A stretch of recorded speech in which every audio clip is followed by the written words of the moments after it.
This podcast is a proud member of the UUOP Network. Welcome to Rush of Fear podcast, where we chat all things Halloween Horror Nights, Universal Orlando's premier scare event. In this Season 5 bonus episode, I'm bringing you on-location thoughts and reviews from the closing night of Universal Fan Fest Nights at Universal Studios Hollywood. So now, let the mayhem begin. What a rush of fear.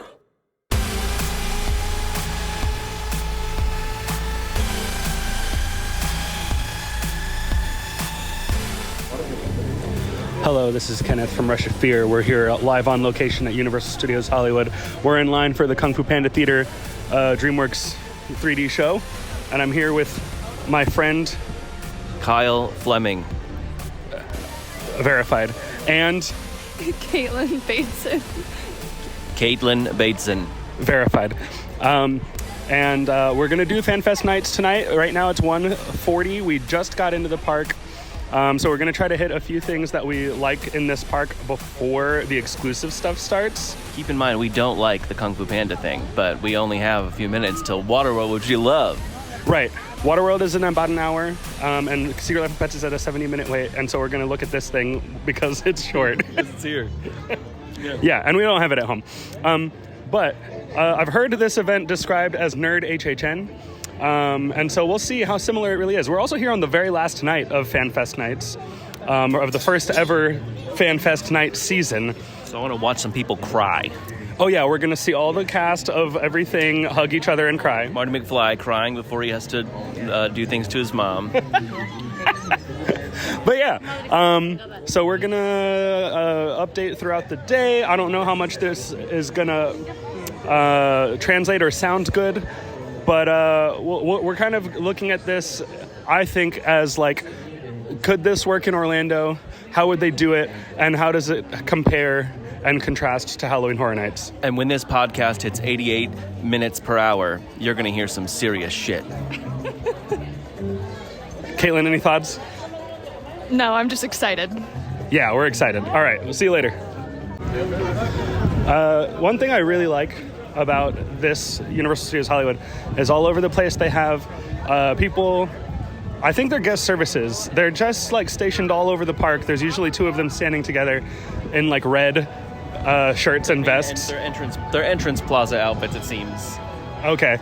And they're just there to answer literally any question anyone has.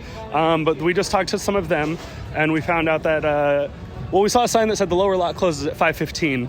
And so the park is supposed to close at 6, so that's interesting. Yeah, but the lower lot closes at 5:15, and so we asked what that means, and that means it closes to day guests at 5:15, and if you're here for FanFest nights, you need a wristband to access the lower lot, and Star Trek, and Dungeons & Dragons, and Jujutsu Kaisen, I think they said? That's up here. That's this. Oh, well, maybe that one just starts earlier than the rest of the stuff.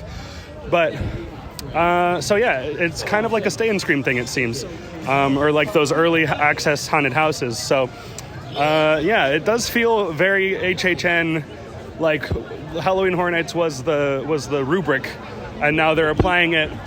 The blueprint for sure. And now they're applying it to this. So I'm excited to see how how the experiences compare to something like Halloween Horror Nights. Obviously, it's not supposed to be scary, but I want to see like the level of the sets and the costumes and the effects and stuff. I'm excited. All right, so now the time is 5:52. On the information, it says Universal Studios Hollywood closes at 6 o'clock, and now we're heading down to the lower lot because we've got our wristbands on for FanFest nights. And down here we have Dungeons & Dragons and Yoshi meet and greet. We tried doing the Star Trek thing, but they wouldn't let us in because we didn't have like an early access ticket. But I thought the early access ticket was kind of like the Scream Early for Horror Nights in Orlando. Yeah, that's not right. It seemed it didn't make sense on the website. Like, you could get in a little earlier, but not get into the event earlier, like access to the event stuff earlier. It just made it seem like you could get into the park earlier, which is what we are doing. Right, if you don't have like a regular day admission, which we do. We have day admission and FanFest admission, but because it wasn't one package thing, now we can't do Star Trek until 7. 7 p.m. That's ridiculous. So now we're heading down to the lower lot and see if they'll let us do any of the FanFest stuff down there. If they don't, then Jurassic Park or World or Mummy, here we come. That's right. So there's one big difference that so far this has from Horror Nights is the way that it's I don't know, maybe that's how Horror Nights works over here too, that you need like an early access ticket to do houses early. But it seems a little weird to me that it works that way. And I would hope if it comes to Orlando that it'll kind of work the same way where like, as HHN does, like Stay and Scream, you know, like if you have any daytime access, including a Scream early, would grant you early access to the houses. I don't know why this isn't working that same way, and that doesn't make sense to me. I agree. So far we still have not done any FanFest exclusive things, but we'll update as we go along. This is just the latest thing that has happened in our FanFest journey today on the last night of Universal FanFest Nights, the first annual, and hopefully first of many to come. We'll see. Yes. We just finished watching the first set, I guess, the first loop of the Destination Hill Valley thing. We didn't make it to this very start of it, but I think we saw a lot of it, most of it. It felt like the whole thing took 15 minutes, not 45 minutes. Well, I think we missed a lot of it. But yeah, it seemed like a lot of the big stuff happened once we were here. It felt like what we saw was like Marty first meeting his parents. Doc just showed up again, so it just started over. Okay, so this is very cool. It is very much like a scare zone, but without scaring, and with actual like scenes playing out all over. He's not back, he's celebrating. That Marty went, that Marty left, he's celebrating. Okay. So yeah, this is one of the coolest things ever, and the fact that it's happening on the actual set of the movie. This is not a fake set. This is not some other street that's being repurposed to look like Back to the Future. This is actually it, and that's the coolest thing ever. So something like this definitely couldn't exist in Orlando, unless they want to do a FanFest night for Bring It On, In It to Win It. They could definitely like recreate it, but it's not going to be this. Right, it wouldn't be this. Or they can do FanFest for the Creed music video. But this is awesome. But I think the other things are going to feel a little bit more HHN than this. This feels scare zone. The other things are going to feel more house, I think. I don't know what they're called, if they're houses or... They're not houses. I don't know what they... No, but the things at this. Experience. I guess so. I don't know. But this is cool.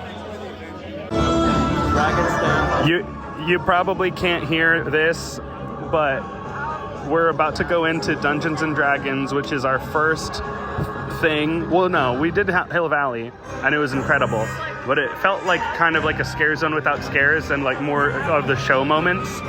But D&D is the first thing that's like almost like a haunted house that we're gonna do, but I don't know what it is, but I've seen videos, but I have no idea, so I'm excited. So we're about to go in, and we'll see what it is.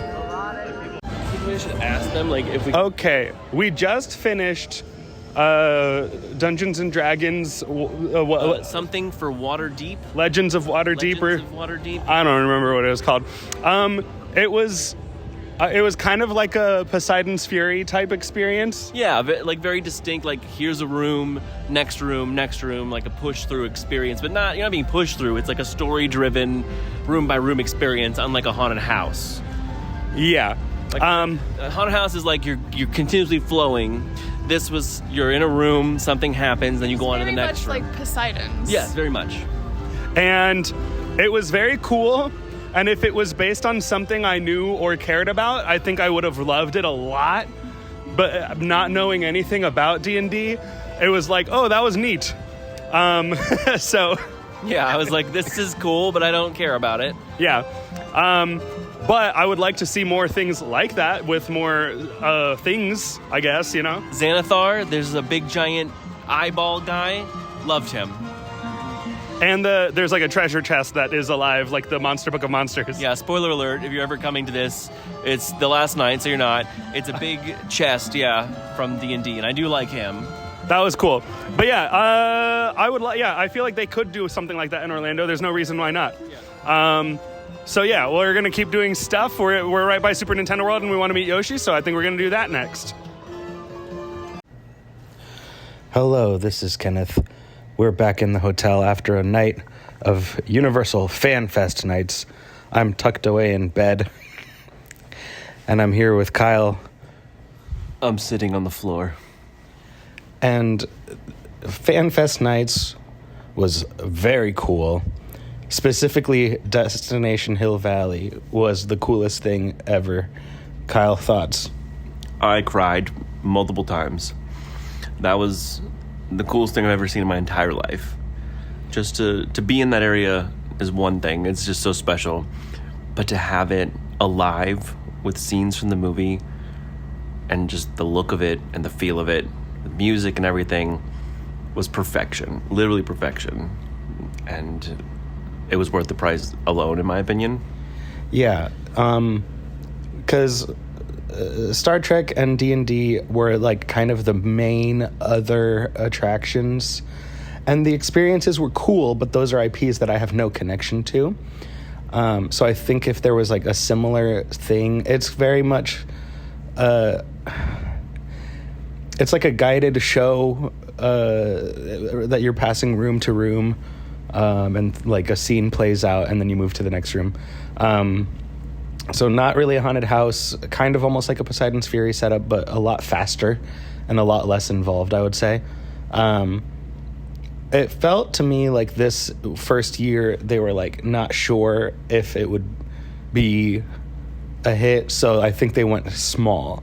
It felt like a very small event.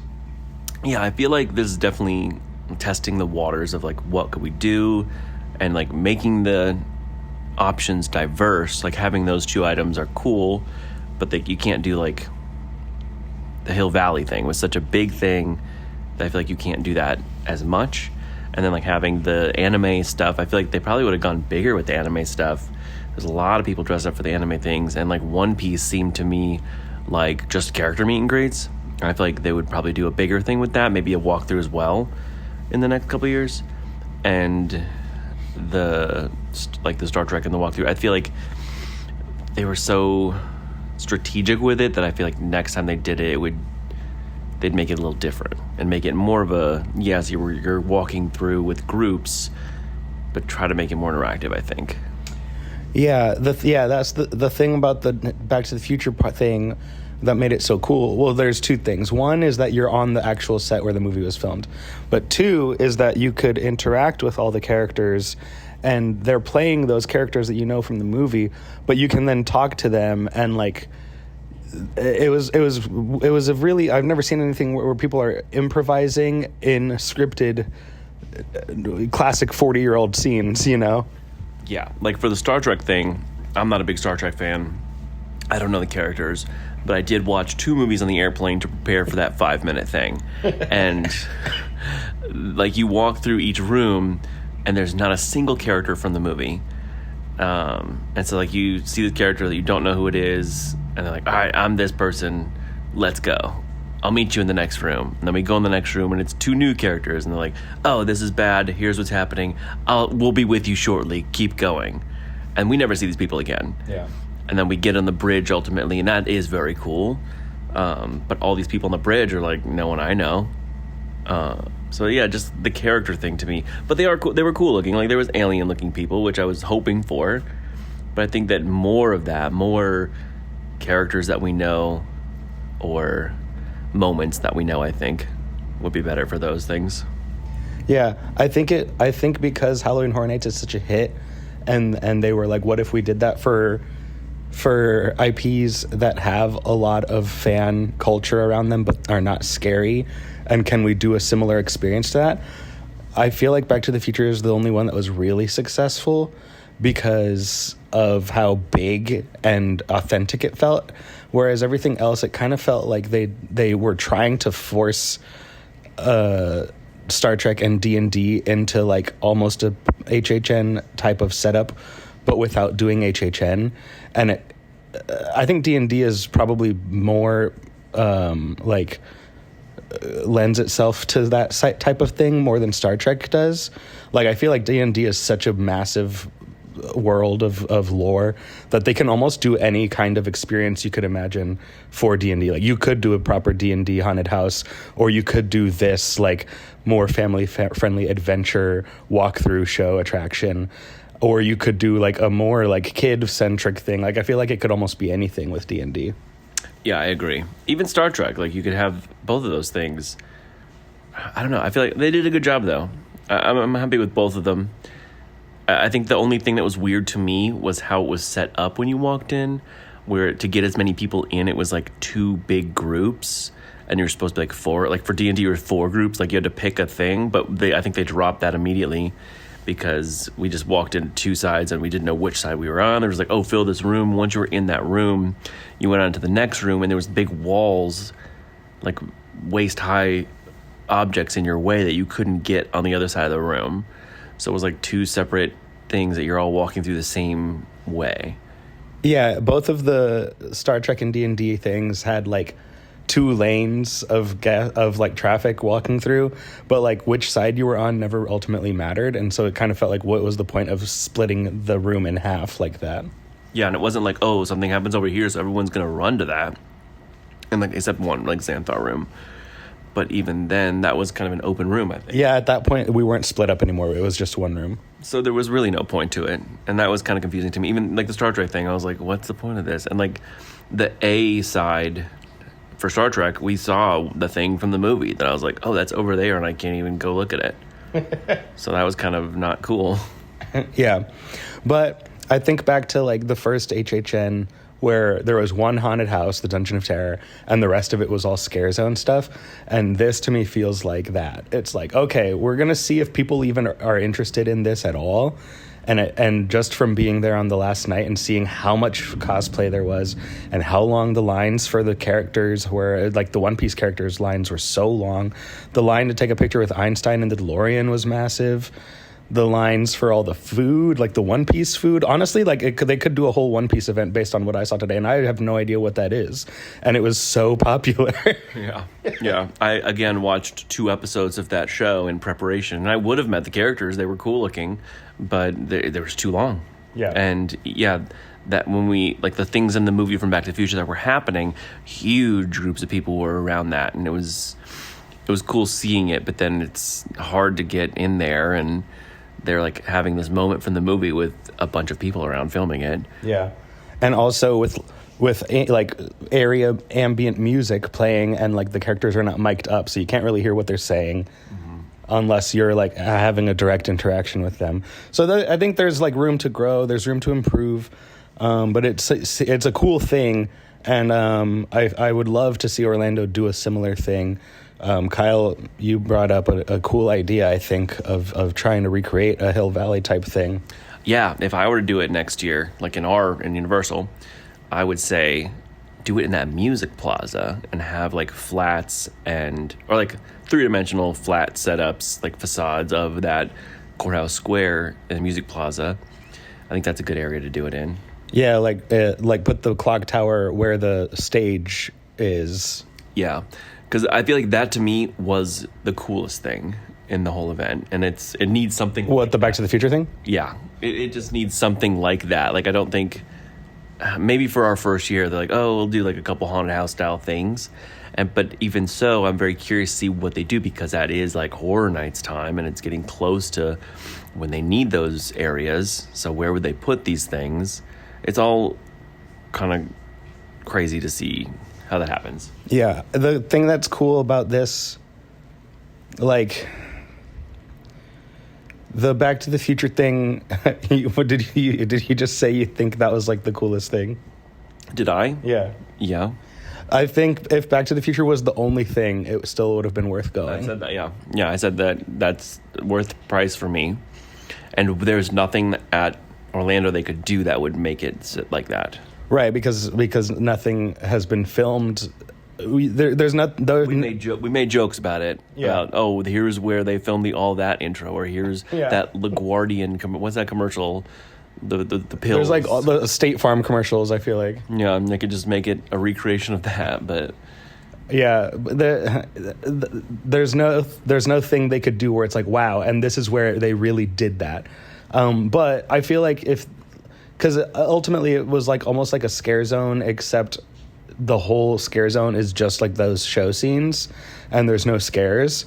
So I think if they had more of those spread out throughout the park, because that's where you can really interact with the characters, and it doesn't have to be the real set, but if they just set up like little, like the Enchantment Under the Sea dance was just like a dumb little stage set up on the side, and it was awesome. It was great. Yeah, and you could dance with the characters. Like it was so immersive too. Like that was what I really liked, is that like we're part of this story.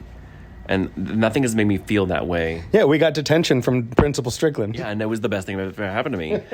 It was great.